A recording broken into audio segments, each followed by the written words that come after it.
తెలంగాణ ఉద్యమ ఆకాంక్షల సాధనే లక్ష్యంగా తెలంగాణ జనసమితి గ్రేటర్ హైదరాబాద్ 4వ ప్లీనరీ సమావేశంలో కోదండరామిరెడ్డి తెలిపారు. కాళేశ్వరం ప్రాజెక్టులో కేసీఆర్ లక్షల కోట్లను మింగి ప్రజలపై కోట్ల భారం వేశారన్నారు. ప్రభుత్వం అన్యాయం చేసిన వారిపై శిక్షను వేయడం సరైంది. ప్రజలకు న్యాయం చేస్తేనే గుర్తింపు వస్తుంది. అందుకే తెలంగాణ జనసమితి పార్టీని పెట్టడం జరిగిందని అన్నారు. గెలుపు కోసం ప్రజల మనస్సు ఉండాలని కాంగ్రెస్ పార్టీలో సీఎంకు చెప్పిన పనులను చేస్తున్నారు. ప్రజల కొరకే పార్టీని వారి సమస్యలు ప్రభుత్వానికి విన్నవించి చేయడం జరుగుతుందని స్పష్టం చేశారు. అనంతరం నూతన కమిటీ సభ్యులను ప్రకటించి వారికి ధన్యవాదాలు తెలిపారు. ఎవరు అది చీమ కథ లెక్క, చీమ ఎందుకు పుట్టినామంటే ఇక కథ అంతా నడుస్తుంది కదా. అట్లనే ఇప్పుడు ఇది ఏమైందంటే ఎందుకు కూలింది అంటే కేసీఆర్ సార్ కట్టబట్టి కట్టినామంట. వాళ్ళని కూడా తమ్మి ఇన్ని పైసలు ఖర్చు అవుతున్నప్పుడు పని తప్పు చేయమంటే చేస్తారా? చేయకూడదు, చేయడానికి వీలు. కానీ ఆయన కట్టిండు. ఆయనను పిలిచి అడుగుతున్నారు. అబ్బా అంత పెద్ద సార్లు విడిచి అడుగుతారా అని అల్లొల్లి మొదలైంది హైదరాబాద్.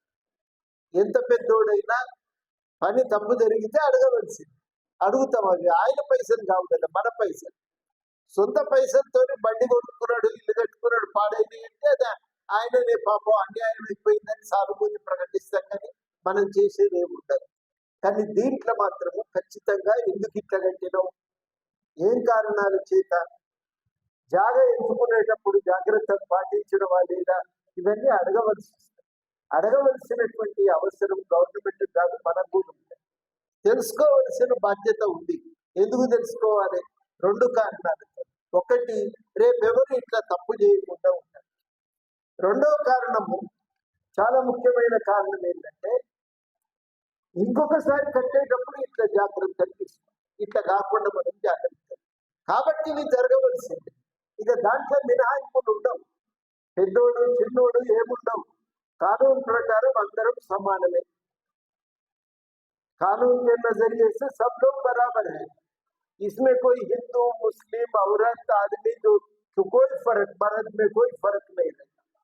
तो यार ये बात आप समझ लीजिए, ये काम करना अभी सरकार का जिम्मेदारी है। सरकार इंक्वायरी कमीशन बिठाए, अपने मनमानी रेवंत रेड्डी साहब बोल रहे, कुछ बात नहीं बोल रहे। इंक्वायरी बिठाए, एक जज साहब को बुलाए, उसके सामने सारी बात बताओ बोल के बोले, तो बात सुनकर उन्हें रिपोर्ट देंगे।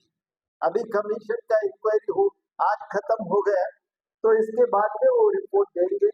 और रिपोर्ट को नजर में रखते हुए अभी सरकार जो कार्रवाई चलाना है वो कार्रवाई चलाएगी।